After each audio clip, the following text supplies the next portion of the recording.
Vast river flowing down, വലിയ നദി ഒഴുകാൻ തുടങ്ങിയിരിക്കുന്നു. അപ്പം വഴി നിരപ്പാക്കി. ഞാൻ ഈ കഴിഞ്ഞ ദിവസങ്ങളിൽ എല്ലാ വചനം കൊണ്ട് മുള്ളും പറക്കാരെ എടുത്തു കളഞ്ഞു. ഓരോ വചനം നമ്മൾ പടിപടിയായിട്ട് വെച്ചിട്ട് സിയോൻ്റെ മലയുടെ മുകളിൽ ചെന്ന് യേശുവിനോട് സംസാരിക്കാൻ തുടങ്ങി. എൻ്റെ അന്തരാത്മാവ് ജീവൻ വെച്ചു. അപ്പോൾ നമുക്കിനി സ്വർഗത്തിലെ അപ്പച്ചൻ്റെ സ്നേഹം അപ്പച്ചൻ്റെ അടുക്കൽ ചെല്ലുമ്പോഴത്തേക്ക് പിന്നെ നദി, സ്നേഹത്തിൻ്റെ നദി, അനുഗ്രഹത്തിൻ്റെ നദി, സമൃദ്ധിയുടെ നദി, പിന്നെ വിശുദ്ധിയുടെ നദി, നദി ഇങ്ങനെ വെള്ളം എന്ന് പറഞ്ഞാൽ എൻ്റെ ആത്മാവ് കൊണ്ട് കാണുന്നത് ഈ നല്ല വെള്ളം മേളിൽ നിന്ന് താഴോട്ട് വീഴുമ്പോൾ അതിന്മേലോട്ട് സൂര്യപ്രകാശം അടിക്കും. പിന്നെ പല കളറുള്ള ഈ വിബ്ജിയോർ എന്ന് പറയുന്ന പോലെ എല്ലാ കളറും പല കളറുകൾ ഇങ്ങനെ ഈ വെട്ടം അടിക്കുമ്പോഴത്തേക്ക് പ്രിസത്തേലടിക്കുന്ന പോലെ അടിച്ചിട്ട് ഇങ്ങനെ നമ്മുടെ ദേഹത്തോട്ട് വന്ന് വീഴുകയാണ്. ആ ജീവരശ്മി എൻ്റെ മേൽ വീഴുമ്പോൾ എന്നാ ശക്തിയല്ലേ! അത് കാണുന്നുണ്ടോ? അത് കാണാൻ നമ്മൾ പഠിക്കണം. രാവിലെ തോറും നിൻ്റെ കൃപ എത്ര വലുതാ, കരുണ.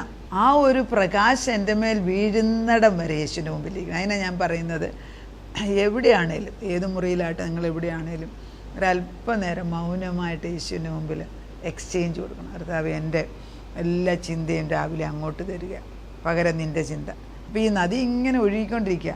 എൻ്റെ ജോലി നദിയുടെ കീഴേ വന്ന് നിന്നാൽ മതി, മനസ്സിലായി? അതിനൊരു അവസരം കൊടുക്കണം. ദിനം പ്രതി മക്കളെ കൊണ്ടുവന്ന് വെക്കുന്നു, ഭർത്താവിനെ കൊണ്ടുവെക്കുന്നു, ബിസിനസ് കൊണ്ട്, നമ്മുടെ ആവശ്യങ്ങൾ എന്താണേലും, വീട്ടിലെ പ്രശ്നം എന്താണെങ്കിലും, കുഞ്ഞുങ്ങളുടെ കാര്യം, മക്കളുണ്ടാകുന്ന എന്താണ്, വിവാഹമായിരിക്കും, എന്ത് വേണേലും കൊണ്ടുവന്ന് വെക്കുക. അപ്പം ദൈവം പറയുന്നത് vast river is flowing down. Tremendous പവറാണ് ഇതിനുള്ളത്.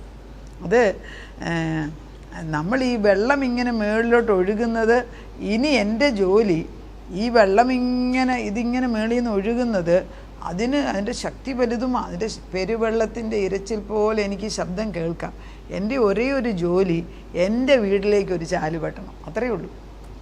ഇത് എൻ്റെ ഭവനത്തിലേക്കും എൻ്റെ കുഞ്ഞുങ്ങളുടെ ഭവനത്തിലേക്കും ഈ സുനാമി പോലെ ദൈവത്തിൻ്റെ ആത്മാവ് ഇറങ്ങി വരുന്നതായിട്ട് കാണാം. യെശയ്യാ 59:19 വാക്യം. വളരെ ഇതൊക്കെ ഈ ആത്മാവ് ഇങ്ങനെ ചേർത്ത് കോർത്ത് വെച്ചിട്ട് നമ്മളോട് പഠിപ്പിക്കുമ്പോൾ ഇത് പ്രവർത്തിക്കാൻ സമയമേ. അതുകൊണ്ടാണ് 59 ഏകദേശം 19 പറയുന്നത്, കെട്ടിനിന്നതും യഹോവയുടെ ശ്വാസം തള്ളിപ്പായിക്കുന്നതുമായ ഒരു നദി പോലെ അവൻ വരും. എന്നെ സ്നേഹത്തിലാണ് യേശു തൻ്റെ സ്നേഹം അയച്ചു തരുന്നത്. അപ്പം അത് കഴിഞ്ഞിട്ടാണ് പിന്നെ പറയുന്നത്, ഈ ദൈവത്തിൻ്റെ ആത്മാവ് ഇങ്ങനെ നദി പോലെ ഒഴുകുമ്പോൾ, എന്നാൽ സിയോന് യാക്കോബിൽ അതിക്രമം വിട്ടുപിരിയുന്നവർക്കും നമ്മുടെ കുഞ്ഞുങ്ങളിൽ ബലഹീനതയുണ്ടെങ്കിൽ ഈ വെള്ളം വീഴുമ്പോൾ അത് മാറിപ്പൊക്കോളും. അവർ ചൊവ്വാകുന്നല്ല, വെള്ളം വീണിട്ട് ആ വെള്ളത്തിൻ്റെ ശക്തി അവരുടെ മേൽ വന്നിട്ട് അവരുള്ള ബലഹീനത മാറ്റിത്തരാൻ പോവുക. വീണ്ടെടുക്കുന്നവരും അവർ തിരിച്ചു വരും. ഞാൻ അവരോട് ചെയ്തിരിക്കുന്ന നിയമമോ കർത്താവിൻ്റെ നിയമമാണ്. ഈ വെള്ളത്തിനകത്ത് കുളിച്ചു കഴിഞ്ഞാൽ ഉടനെ എനിക്കൊരു നിയമം കിട്ടുന്നു. എന്തോ യഹോവ പറയാണ്, നിൻ്റെ മേലുള്ള എൻ്റെ ആത്മാവ്, നിൻ്റെ വായിൽ ഞാൻ തന്ന എൻ്റെ വചനം നിൻ്റെ വായിൽ നിന്ന്, നിൻ്റെ സന്തതിയുടെ വായിൽ, നിൻ്റെ സന്തതിയുടെ വായിൽ നിന്ന് ഇന്നു മുതൽ ഒരു നാളും മാറിപ്പോകുകയില്ല എന്ന് യഹോവ അരുളിച്ചത്. 3 തലമുറയിലേക്ക് ദൈവത്തിൻ്റെ വചനവും ആത്മാവിനെയും കൊണ്ട് നിറച്ചു കഴിഞ്ഞു. ഒറ്റ നദിയാണ്. അപ്പം നമ്മൾ ദൈവത്തിൻ്റെ മുമ്പിൽ ഈ ചാല് വെട്ടുന്നില്ല എങ്കിൽ ഇതിനാണ്. അപ്പം നമ്മളുടെ ദൈവത്തിൻ്റെ പ്രൊട്ടക്ഷന്, ദൈവത്തിൻ്റെ കവറിങ്, ദൈവത്തിൻ്റെ ബ്ലെസ്സിങ്, ദൈവത്തിൻ്റെ ഹീലിങ് എന്താണ് നമുക്ക് ആവശ്യമുള്ളത് അത് ചോദിക്കുക. എന്നിട്ട് ഈ ചാലിങ്ങനെ വെട്ടുന്നത്, ഈ വലിയ ആരവമായിട്ട് ഒഴുകുന്ന ഈ വലിയ നദിയുടെ സൈഡിൽ ചെന്നിട്ട് ദിനംപ്രതി ചാല് വെട്ടി ഇപ്പോൾ എൻ്റെ വീട്ടിനകത്തോട്ട് ഇത് ഒഴുകാം. എൻ്റെ വീട്ടിനകത്ത് കയറുമെന്ന് പറയുമ്പം വീട്ടിൻ്റെ എല്ലാ മുറിയിൽ ഇത് കയറി ഇറങ്ങുകയാണ്. അതുപോലെ എൻ്റെ ഹൃദയത്തിൽ കയറി ഇറങ്ങുന്ന തല തൊട്ട് കാല് വരെ ഇത് കയറി ഇറങ്ങുകയാണ്. നമ്മുടെ ഭർത്താക്കന്മാരുടെ മരുമക്കളെ കാണുന്നുണ്ട്. തീർത്തും ഇത് ചെയ്തെടുക്കുകയാണ്. ഞാനത് സ്റ്റെപ്പ് ബൈ സ്റ്റെപ്പായിട്ട് പറഞ്ഞു തരുന്നത്. വീട്ടിലിരുന്ന് സാധിക്കും. ഇത് ഭാര്യ ഭർത്താക്കന്മാർ കേൾക്കുന്നെങ്കിൽ ഒത്തിരി നല്ല, അങ്ങനെയുള്ളവരെനിക്ക് ഒത്തിരി പേരുണ്ട്. ഈ ഭർത്താക്കന്മാർ ഭാര്യമാരുടെ കൂടെ നിന്ന് കേൾക്കാനുള്ള ഒരു വിനയം വന്നാൽ അവിടെ ജയമെടുത്തു. അല്ലെങ്കിൽ ഇത് നമ്മൾ ഇതൊന്ന് കേൾക്കേ എന്ന് പറഞ്ഞ് ഭാര്യ പറഞ്ഞു കൊടുക്കണം. എത്രയോ ഭർത്താക്കന്മാർ ഞാൻ ഈ വചനം പറയുന്നത് പലർക്കും അയച്ചു കൊടുക്കും മക്കളെ എന്ന് പറയുന്നത് ഞാൻ കേൾക്കാറുണ്ട്. ദൈവത്തിൻ്റെ ആത്മാവ് അങ്ങനെ തന്നെ പറയുന്നത്, very moment you confess God's grace it comes in to U.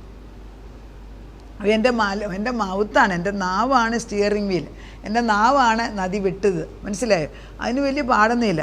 നമ്മൾ പല കാലങ്ങളിൽ ചിന്തിക്കും, നമ്മൾ ചെന്നിട്ട് വെള്ളം ഒഴിക്കണം, അല്ലെങ്കിൽ നമ്മൾ എണ്ണ തേക്കണം, അല്ലെങ്കിൽ നമ്മൾ പിന്നെ കൈവെക്കണം എന്നൊക്കെ നമ്മൾ ഒരു കാലത്ത് ചിന്തിക്കെങ്കിലും അതിൽ ഉത്തമമായ ഒരു പദവിയാണ് സ്പീക്ക് ടു ദ റോക്ക്, മലയോട് സംസാരിക്കുക, പാറയോട് നീ സംസാരിക്കുക. അത് ഉന്നത പദവിയാണ്, അത് ഏറ്റവും ഉന്നതമാണ്. അത് പറയുമ്പം തൊടുക വേണ്ട, ഒന്നും ചെയ്യേണ്ട, ശക്തമായ വചനം ചെന്നുകൊണ്ട് പ്രവർത്തിക്കും. അതാണ് മോശയെ പഠിപ്പിക്കാൻ ദൈവം ആഗ്രഹിച്ചത്. രണ്ടാമത് പാറയോട് സംസാരിക്കുകയെന്ന്. ആദ്യം പറഞ്ഞ് പാറയെ നീ അടിക്കുക എന്ന് പറഞ്ഞു, അത് തൊടുകയാണ്. മനസ്സിലായി? അത് ഇന്ദ്രിയങ്ങളുടെ, പക്ഷേ അതിനുപരിയാണ് പാറയോട് സംസാരിക്കുക. അതാണ് ഞാൻ ചെയ്യുന്നത്. സംസാരിക്കുമ്പോൾ അധികാരമായിട്ട് ദൈവപ്രവർത്തനം നടക്കും. പല പ്രാവശ്യം വചനം കേൾക്കുക. എന്നാൽ ദൈവം പറയുന്നതിന് പകരം നമ്മൾ പിന്നെ പറയും, എല്ലാം കഴിഞ്ഞേച്ച് പറയും അയ്യോ എനിക്ക് വയ്യ എന്ന് പറയുമ്പോൾ നെഗേറ്റ് ചെയ്തു. നമ്മൾ പറഞ്ഞതിനെ നെഗേറ്റ് ചെയ്താൽ കഷ്ടമാണ്. അത് നമ്മൾ തന്നെ. അപ്പം ഈ ജീവൻ പറഞ്ഞേച്ച് അടുത്ത നിമിഷത്തിൽ മരണം വിളിച്ച് പറയും. ഈ പ്രാർത്ഥന എല്ലാം കഴിച്ച് കഴിയുമ്പോൾ എല്ലാവരും പറയും, അയ്യോ കർത്താവേ എന്നെ രക്ഷിക്കണമേ. നിന്നെ രക്ഷിക്കാനല്ലേ ഇത്രയും നാളും വചനം പഠിപ്പിച്ചത്? ഇതുവരെ രക്ഷയുടെ ഉറപ്പായില്ലേ? സങ്കടം തോന്നത്തില്ലേ? സ്വന്തം മക്കളാണെങ്കിൽ വഴക്ക് പറയത്തില്ലേ? ഇതുവരെ നിനക്ക് അറിയത്തില്ലേ ഈ വീട്ടിലെ ആളാന്ന്? ഞാൻ വേറെ വല്ല വീട്ടിലെയാണ് പറയത്തില്ല നമ്മൾ. അതുപോലെ ദൈവം ചോദിക്കുന്നില്ലേ? ഉറപ്പില്ല, ഒന്നിനും ഉറപ്പില്ല. അത് ഈ പ്രസംഗിച്ച് കഴിഞ്ഞ് ഈ പെണ്ണുങ്ങളുടെ ഒരു പ്രാർത്ഥന കേൾക്കുമ്പോൾ ഉള്ള വിശ്വാസം എല്ലാം അങ്ങ് പോകും. ഞാൻ എൻ്റെ ഗ്രൂപ്പിനോട് പറഞ്ഞിട്ടുണ്ട്, മേലിൽ ഇനി അങ്ങനത്തെ പ്രാർത്ഥന പ്രാർത്ഥിച്ചേക്കരുത്. എനിക്കത് കേൾക്കുമ്പോൾ ഉണ്ടാകുന്ന എൻ്റെ അന്തരാത്മാവിനുണ്ടാകുന്ന ഒരു റിപ്പല്ലിങ് സ്പിരിറ്റ് എനിക്ക് കാണാം. ഒരിക്കലും അങ്ങനെയല്ല പ്രാർത്ഥിക്കേണ്ടത്. എൻ്റെ ദൈവത്തിൻ്റെ മകളാണ് ഞാനെന്ന് പറയാനുള്ള ഏത് സ്റ്റേജ് ആയിക്കോട്ടെ, എന്നെ കഴുകിക്കോളൂന്ന്. സമരിയക്കാരി സ്ത്രീയെ കണ്ടില്ലേ? റാഹാബിനെ ഏറ്റെടുത്തില്ലേ? ആരെയും പിന്നെ താമാറിനെ ഏറ്റെടുത്തില്ലേ? എസ്തേറിനെ ഏറ്റെടുത്തില്ലേ? റൂത്തിനെ ഏറ്റെടുത്തില്ലേ? പിന്നെ എന്നെ ഏറ്റെടുത്തായിരിക്കുമോ? ഹാഗാറിനെ ദൈവം സന്ദർശിച്ചില്ലേ? പിന്നെ എന്നെ കാണാതിരിക്കുമോ? The very moment you confess weakness, you invite failure. ഓർക്കണം, blessings does not stay where kindness does not live. അതായത് കൈൻഡ്നെസ് എന്ന് പറയുന്നത് ദയയുടെ ഒരു ഹൃദയം നമുക്കുണ്ടാകണം. എന്തിനാ ഈ പ്രാർത്ഥിച്ച് പരിശുദ്ധാത്മാവെന്നറിയാൻ നമ്മൾ ആഗ്രഹിക്കുന്നത്? യേശുവിനെ പോലെ ആകാൻ, അല്ലാതെ. അപ്പോൾ അവിടെ ഒരു ആധികാരമുണ്ട്. ചുമ്മാ അത് കർത്താവ് എപ്പോഴേലും കഴിവില്ലാത്തതിനെ പോലെ നടന്ന് നമ്മൾ കണ്ടിട്ടുണ്ട്. ക്രൂശിൽ കയറിയ പാപം കൊണ്ട്, എൻ്റെ പാപത്തിന് വേണ്ടി. അല്ലെങ്കിൽ എപ്പോഴാണ് യേശു ബലഹീനനായത്? അവൻ നമ്മൾക്ക് വേണ്ടി ബലഹീനനായി. അപ്പം അയ്യോ നമ്മളൊരു വലിയ കാര്യത്തിന് വേണ്ടി പ്രാർത്ഥിച്ച് കർത്താവ് വാഗ്ദത്വം ചെയ്ത് കഴിഞ്ഞേച്ച്, കർത്താവിൻ്റെ വാഗ്ദത്വം കിട്ടിക്കഴിഞ്ഞേച്ച് ഞാൻ പറയും എങ്ങനെ അത് നടക്കുമെന്ന് അറിയത്തില്ല. അങ്ങനെ നാവ് കൊണ്ട് പറയുന്ന സ്വഭാവമാണ്. എനിക്കും അങ്ങനെയുണ്ട്. ഞാനത് നിർത്തിയെന്ന്. ദൈവമാ പറഞ്ഞെങ്കിൽ അത് നടന്നിരിക്കുന്നു. എൻ്റെ ജോലി വചനം വെച്ച് വഴി വെട്ടി ചാല് വെട്ടി വീട്ടിനകത്ത് വെള്ളം ഒഴുക്കുക. കാണുന്നുണ്ടോ? മുറിക്കകത്തൂടെ ഈ വെള്ളം ഒഴുകുന്നത് നിങ്ങളുടെ ഓരോരുത്തരുടെയും ഭവനത്തിന് അതിവിശുദ്ധ ജലം ഇല്ലേ? ഒഴുകുന്നില്ലേ? വചനം വ്യക്തമായിട്ട് പറയല്ലേ? ഇങ്ങനെ പറയാൻ തുടങ്ങുമ്പം ജീവിതം റിവേഴ്സാക്കും. I can do. Philippians 4:9. My God will supply all my needs. എൻ്റെ ആവശ്യങ്ങൾക്ക് അധികമായിട്ട് യേശു ക്രിസ്തു തരും.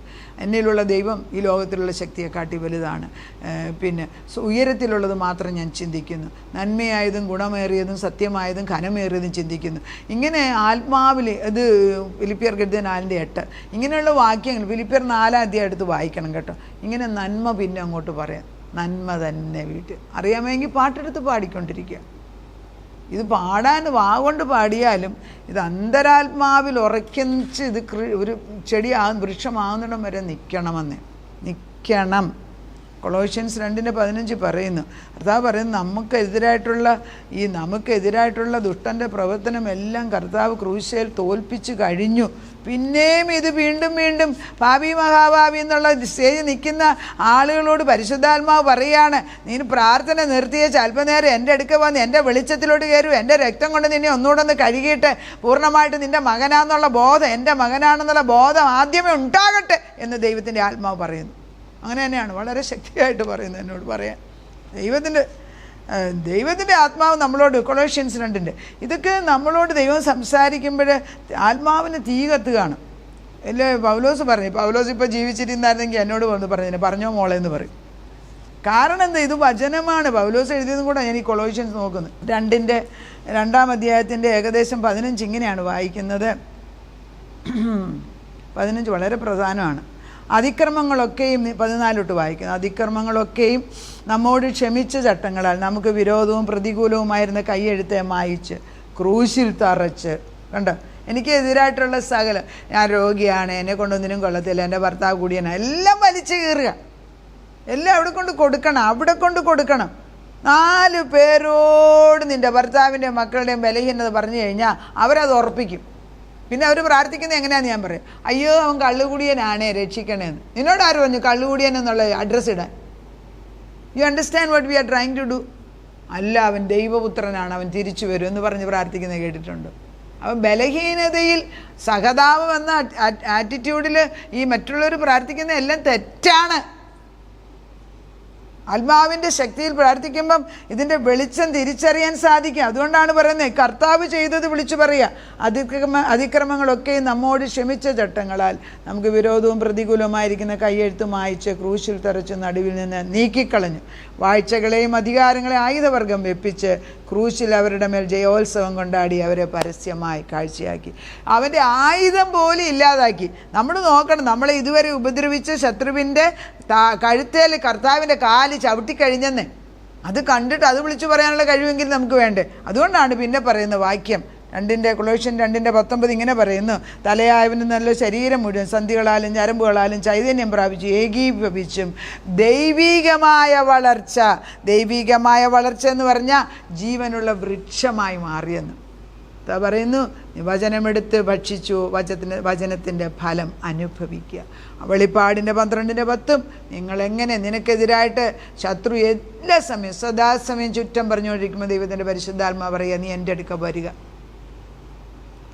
കർത്താവിൻ്റെ കുഞ്ഞാടിൻ്റെ രക്തത്താലും സാക്ഷ്യവചനത്താലും നീ ജയമെടുക്കും പറയണം. ഇതൊക്കെ എല്ലാ ശുശ്രൂഷകളിലും സർവീസിലും സഭകളിലെ മീറ്റിങ്ങിലും ഒക്കെ വിളിച്ചു പറയുന്നുണ്ട്. ഈ വിളിച്ചു പറയുന്നത് എനിക്കാവുന്നത് ഉൾക്കൊള്ളാൻ വയ്യാത്തവണ്ണം എന്ത് തടസ്സം അതിനു മുമ്പ് നിൽക്കുന്നത്. കോർട്ട് ഓർഡർ കിട്ടിയിട്ട് മരിച്ചവരെ പോലെ ജീവിക്കാതെ ഈ ദൈവം തന്ന സത്യത്തെ മുറുകെ പിടിച്ചിട്ട് അത് തന്നെ റിപ്പീറ്റ് ചെയ്യുക, അത് തന്നെ പറയുക, അത് പറയുക. ദൈവം 2 കാര്യം, ദൈവം ഒരു അനുഗ്രഹം തന്നു, അത് വിളിച്ചു പറയും. അതായത് പൂർണ്ണമായിട്ട് നീ സൗഖ്യമായിരിക്കുന്നു, 4th സ്റ്റേജ് ക്യാൻസർ, നീ സൗഖ്യമായിരിക്കുന്നു യേശു പറയുക. അതേപോലെ പ്രാർത്ഥിക്കും, എന്തുണ്ട് കുട്ടി, എന്ത് സംഭവിച്ചു? പകുതി സുഖം തോന്നി. അവന് പകുതിയോ? പൂർണ്ണമായിട്ടല്ലേ യേശു ചെയ്യുന്നത്. അപ്പോൾ അത് പകുതി മാറ്റി പൂർണ്ണമാക്കി, അപ്പം പൂർണ്ണമായി. അത്രയേ ഉള്ളൂ. പകുതിയായിട്ടാണ് ദൈവം ചെയ്യുന്നത്.